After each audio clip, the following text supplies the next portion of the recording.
right. Whoop. All Whoop. right. Whoop, whoop. Up.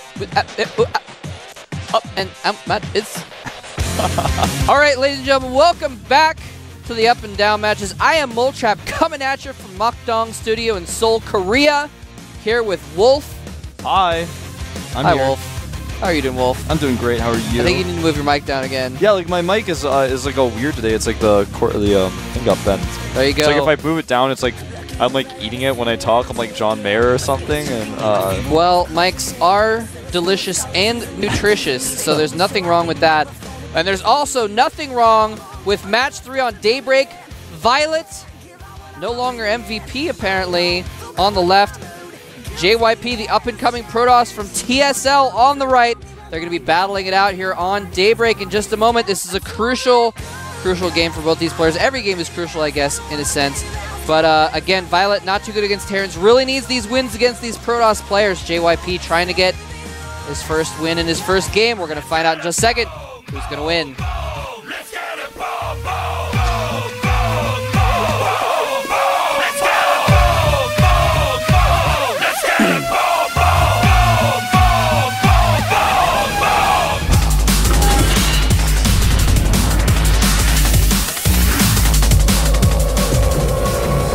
Here is our Zerg player, formerly a Warcraft 3 professional player.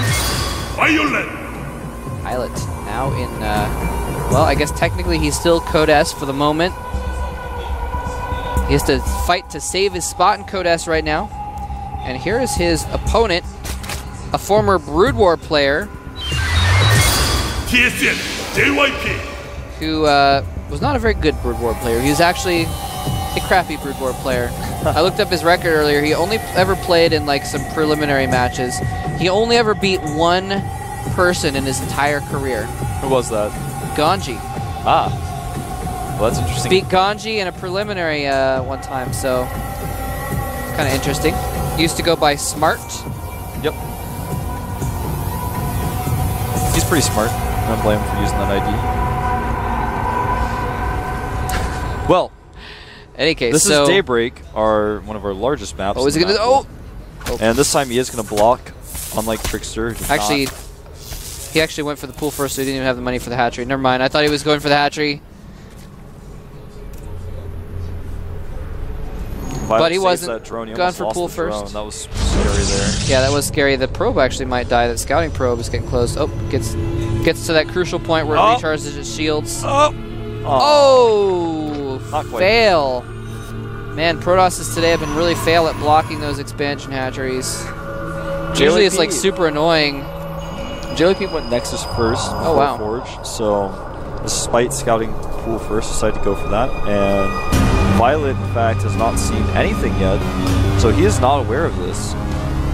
So he can't really, he only made 2 Zerglings, he can't really punish this, which is how it usually goes when you go Nexus first, you get away with it. Pylon goes down here to block the third base of Violet, I like that. We saw Violet go for a very fast third against Trickster, and this time he's not going to have that opportunity. Probe coming in to do some additional scouting. Will probably get taken out if he steps on creep, though. I said he. I don't know if probes really have genders. Well, they feel very masculine to me, but they're robots. Like, do Colossi have gender? Well, in the historically patriarchal Western society, it's been commonly accepted for he to be kind of the gender-neutral term in some cases, so I don't think we can fault you for that just yet. Well, I don't mean to cut you off about that, but Violet went to make a third base, and he had saved up a ton of resources to do so, and he was blocked by a pylon.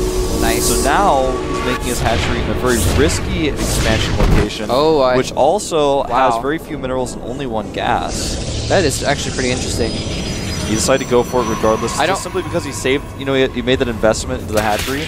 Yeah. I wonder why he didn't just maybe make a couple extra lings and take out the pylon first, but like you said before, this is the same build Violet did against Trickster when he fast expanded. He probably has it really planned out, exactly what he needs, and apparently he only needs 5 gas mines. Yeah. Why isn't there a gender-neutral pronoun anyway? Like, I think someone once decided they're like, all right, let's make "et" be the gender neutral pronoun, but it didn't catch on.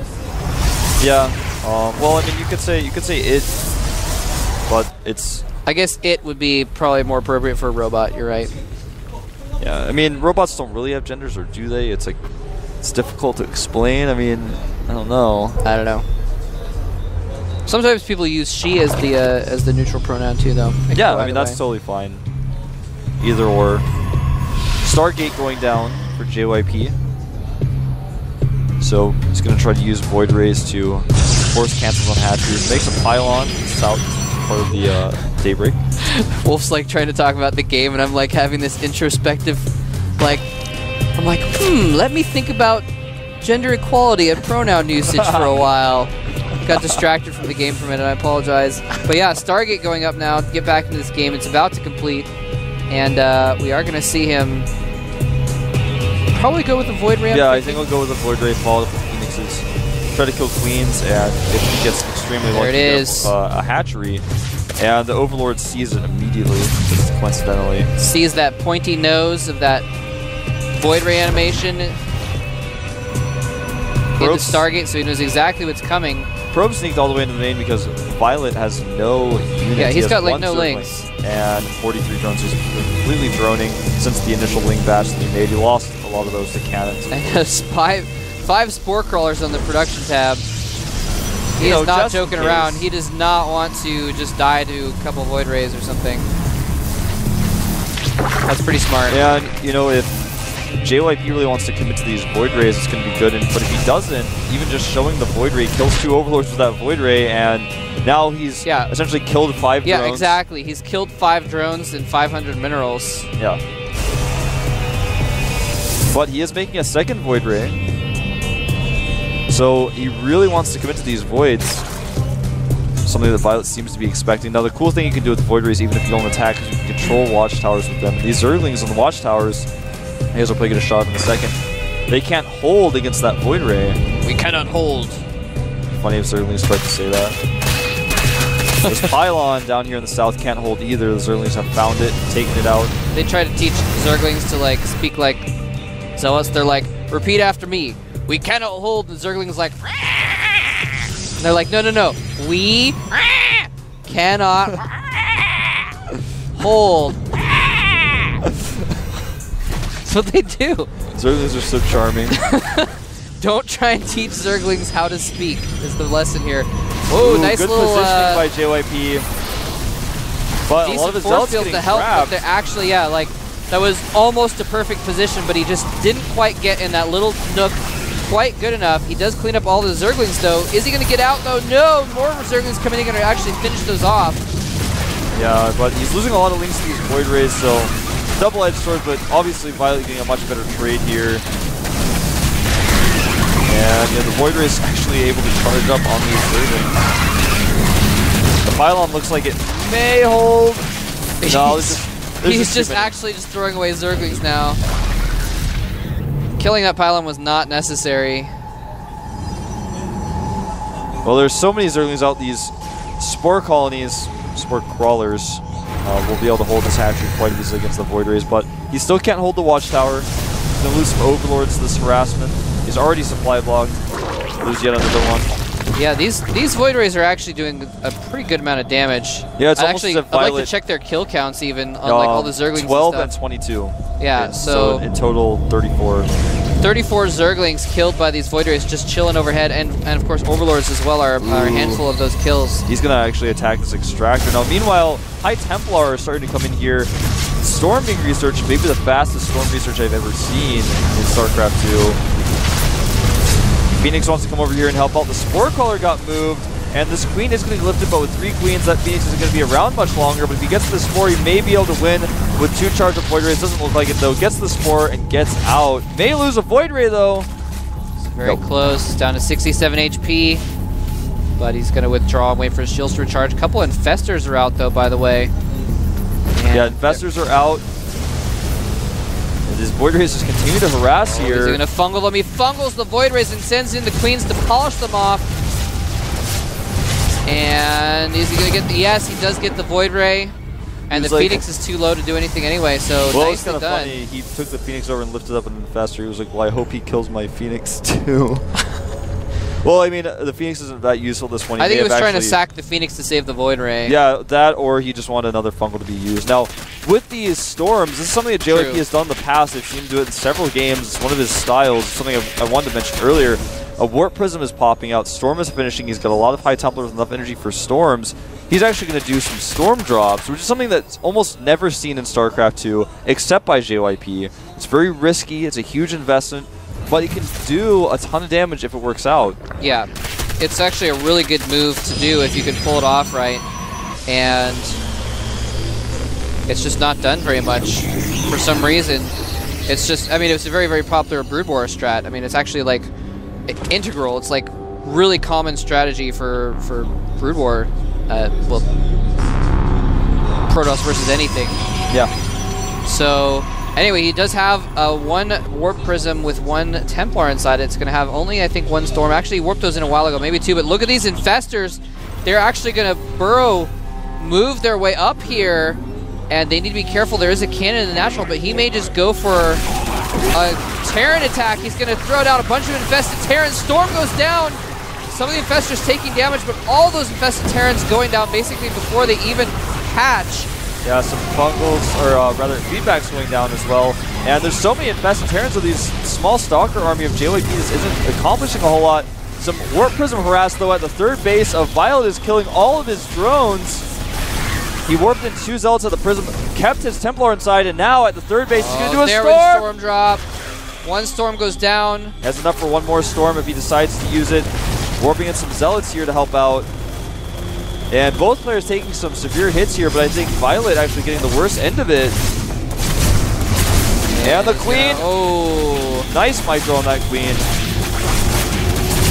Surprised he didn't target down the Queen with those Zealots. Oh, here comes that Templar, though. He's got enough for those Storms. Storms the line of drones, but it looks like he didn't even get any kills. Barely all of them getting away. Overlord's even having to feel a little bit of the wrath of the Storm. Very Brood War-esque play here by JYP. Where are the Reavers, though? Yeah. Where are the Corsairs? Yeah, he actually, since he's a former Brood War player, he actually just hacked the game, went into the map editor, and decided he was going to play with different units in StarCraft 2. Yeah, no, he actually saved all of those almost all those Infestors is the thing. So he's actually still okay in that sense. He's got a lot of his expensive units got out alive. He lost a lot of Zerglings, a lot of energy, but didn't really lose a ton of other stuff. And he's going to warp in some more Zealots over here. He does have that Templar in that Warp Prism as well if he needs to bring it out. But this harassment is just being really effective. Yeah, this is just something that we haven't really seen a whole lot of in StarCraft 2, which you can see, though, if you have the multitasking to do it, you can just do such an awesome job with harassment. Look at this, he's going to Storm! Oh, beautiful Storm, but gets so many drones down to just very low hit points, doesn't quite kill too many. And you can really get away with this for almost forever if your opponent doesn't have Spire Tech. Well, and he's forced him to get a Spire. Violet Spire's about to complete, and he forced him to get it. It's basically, if Violet didn't get something to deal with this, like you said, he could just forever doesn't make sense. Forever, he could just keep doing it, and Violet would keep getting harassed. Yeah, forever killing the drones. Overlord's going to get taken out here in the middle of the map. A bit sloppy by Violet. He had them rallied a little bit too far. The Colossi, though, are shown here, so Violet kind of knows what's up with that. He may actually make some Corruptors to help deal with those. You know, he made the Spire to help deal with the Prisms anyways. Dark Shrine going up here to help continue that harassment as +3 weapons has started. Some more Zealots actually targeting down this hatchery from the Warp Prism. And I gotta say, man, JYP has been impressing me to levels of impressive I haven't seen from a Protoss in a long time with this harassment. Yeah, this is actually really good harassment. I mean, I hate to keep referring to Brood War, but I haven't really seen this kind of Protoss harassment since high-level Brood War players doing this kind of thing all the time.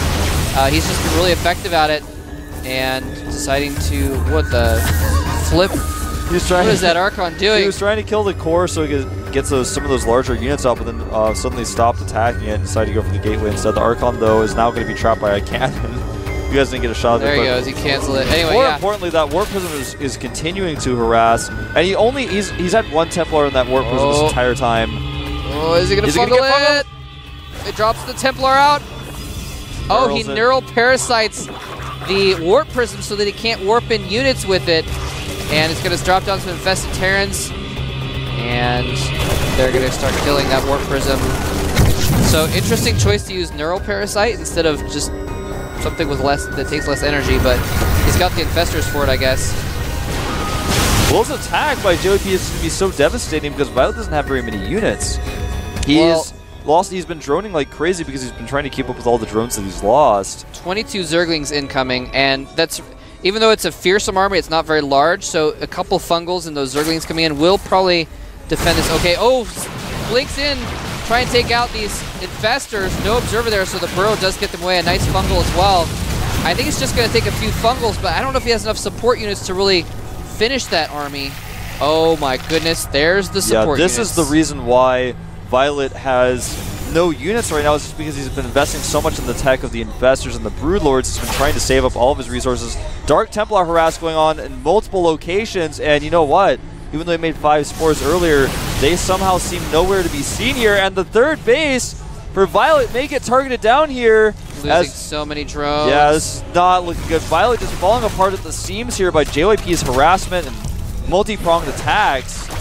10 kills on that Dark Templar.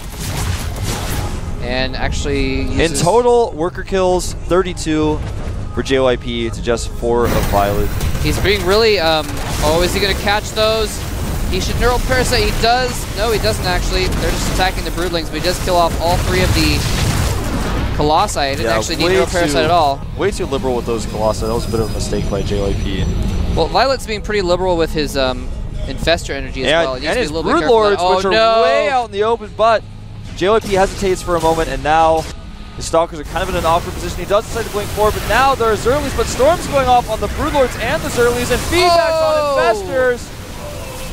Mass feedback. He still has a lot for some more fungals, though. He's barely going to force those Stalkers off of his broodlords. He needs to, he needs to get another fungal down on the Stalkers, or he's going to lose all of his broodlords. Infested Terrans dropping down. Stalkers trying their best to target down the broodlords. He's just barely holding those. The problem is he's used all of his energy now, and JYP can just back up to his photon cannons, warping another round of Stalkers and be fine. These infested Terrans aren't really going to come into play. They're just too slow. They don't have a lot of hit points. Dark Templar goes down. I really like that choice. Those infestors don't have an answer. GG! Wow. Talk about a game where you see things that you just don't see in StarCraft 2, and these are the things of the future. When people talk about StarCraft 1 players switching over to StarCraft 2 and the mechanics and all the harassment and stuff like that, this is the kind of thing that they're talking about. Yeah, definitely. That was just very, very impressive. And yeah, man, he made 1 warp prism and he put 1 Templar in it. And in total was able to kill about 20 drones with that. Kill Queens with the warp-ins he's done with his zealots. Was able to target down a hatchery at some point. Targeted down. Just constant harassment. Forced them to get Spire. And then here's the thing. So he forced them to get a Spire to defend against the harassment, right? And they didn't actually really use the Spire tech to defend the harassment at all. DT still went and killed some more of his drones. I mean, he killed the warp prism with a fungal growth. And then like 2 neural parasites and 3 infested Terrans to kill the warp prism. Yeah, it was a little could have just fungled twice, I think. I don't know actually know how the damage adds up on even that, if he could fungle once and then use infested Terrans would have been more effective than what he did. But he just wanted to make sure that no warp-ins occurred, I guess, or, got to be careful about that stuff. You do have to be careful about that stuff. Anyway, but point being, some just really nice harassment, and he just kept basically like dropping out, storming the drones, lifting up again, moving off into space until he had enough energy for another storm, going back in, warping a couple zealots in, doing another storm, just over and over again, and Violet just couldn't keep up with it. And even though he kept up with, well, actually Trickster didn't really do any of that. He didn't do much harassment. We were talking about that earlier, so he didn't have to try and keep up with it. Exactly. I mean, Trickster, when he was playing, he did that zealot attack and, a few DTs, but none of those were really effective. Whereas, of course, in this game, all of the harassment just kept Violet occupied, and JYP just out-macroed him afterwards. Yeah. He just always had a better supply count, a better army. And he saved those Templar. He actually made about 5 Templar, but like we were saying, he only used 1, and there's JYP there behind us. And here is our next match, though. Marine King Prime versus Trickster. Both these guys are at 0 wins and 1 loss right now. So this is, again, a really, really crucial match for both of these guys. If you go down 0-2, it's just really tough to get back in it. It's just really difficult because then you have to win your last 2 games and you have to hope that there's like a tie so you can somehow claim that 2nd spot. So neither player can really afford to lose this game. Both these guys, we were talking about earlier, are both players who have been really strong in the past but haven't been bringing their A game lately, and here they are in the up and down matches as a result. And we're going to find out here in just a minute on Dual Sight who is going to go 0-2 or who is going to keep themselves in this group with a 1-1 score here at the up and down matches of the GSL.